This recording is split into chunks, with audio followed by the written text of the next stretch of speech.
जब हम त्रिकुटी पर पहुंचेंगे वहां पर ये काल भगवान का एक स्थान है।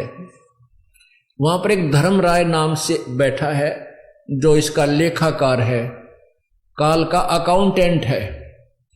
तो जब हम त्रिकुटी पर जाने से पहले ब्रह्मा विष्णु महेश के इन कमलों में से, इनके लोकों में से होकर जाना पड़ेगा। देखो पुण्यात्मा भोली आत्मा क्या कहते हैं, जो नकली संतों के अनुयायी हैं वो ये कहते हैं कि जाना एक स्थान पर है, रास्ते न्यारे न्यारे।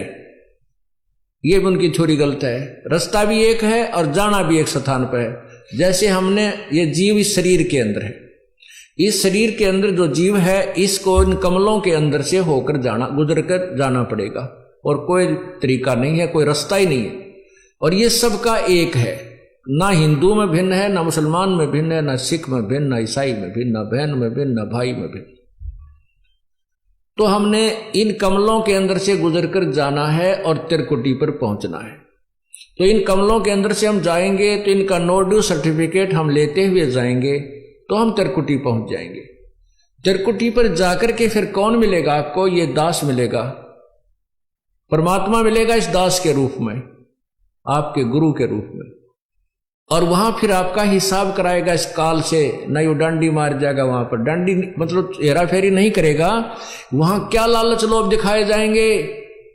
जो आपने कर्जा उतार दिया ब्रह्मा विष्णु महेश का, यह मंत्र जाप करके जो आपको प्रथम मंत्र दिया जाता है, उसके बाद भी आपका ढेर सारा धन बच जाएगा, इतना बहुत गना धन का मतलब ये कमाई बच जाएगी। वहां आपको लालच दिया जाएगा कि देख आपकी इतनी कमाई है, इतने वर्ष तक ब्रह्मा के लोक में ऐसे ठाठ करेगा, वहां ऐसा महादेव बनेगा, वहां पर इंद्र बन जाएगा, ऐसे ठाठ करेगा।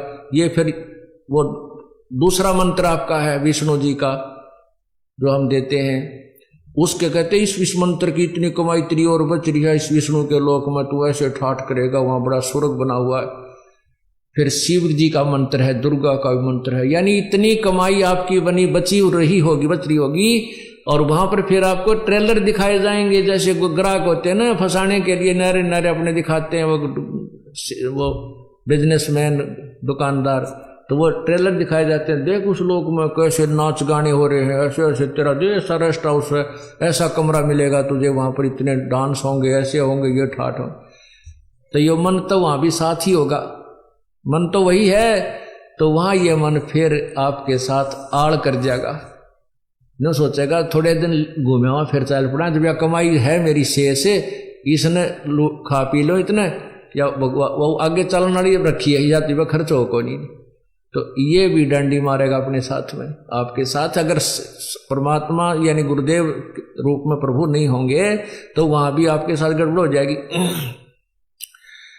तो वह गड़बड़ उनके साथ होती है जो गुरु से थोड़ा बहुत विमुख हो जाते हैं, श्रद्धा पूरी रहती नहीं, और लेकिन गुरुद्रोही ना होते, उनके साथ ये डंडी ये गड़बड़ हो जाती है।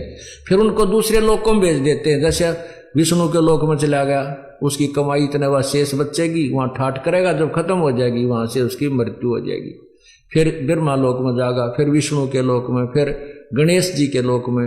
वहां जब उसकी सारी पूंजी जड़ लेगी, जब उसका जेब कट लेगी, फिर उसने गधे की जूनी में ठोक देगा। ये डांडी मारेगा काल। तो यहां परमात्मा में फिर याद दिलाता है, शिव मंडल ब्रह्मापुरी चै तू विष्णु लोक में हो, अमरे गुण भूले नहीं तो आन छुटाऊं। तो कितने दयालु है भगवान। यहां पर ये दास आपको ज्ञान दे रहा है, उस परम पिता का भेजा हुआ एक नुमाइंदा है। और आप यहाँ गुरु को परमात्मा, यहाँ जैसे भगवान आए थे जब भी ये ज्ञान दिया करते थे, ये दास को भेज दिया अपने को, ये भी वही ज्ञान दे रहे। और ये आज आपने रिहर्सल करनी है, मान लो गुरुजी भगवान, जैसे गुरुजी भगवान नहीं आपको लगते हैं, लेकिन आपने मानना पड़ेगा।